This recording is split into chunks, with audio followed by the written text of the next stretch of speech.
১৯০৫ সালে নির্মিত ভাদিয়াখালী railway station. এই রেলওয়ে স্টেশনটি একটি বি ক্লাস রেলওয়ে স্টেশন। এই রেলওয়ে স্টেশনে বর্তমানে একটি আন্তনগর আপ এবং ডাউনে যাত্রা বিরতি করে থাকে।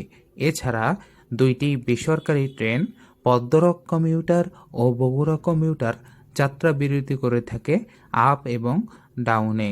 এছাড়া রয়েছে একটি সরকারি কমিউটার রামসাগর এক্সপ্রেস যাত্রা বিরতি করে থাকে এই স্টেশনে। এই স্টেশনটি অনেক পুরাতন একটি বি ক্লাস স্টেশন।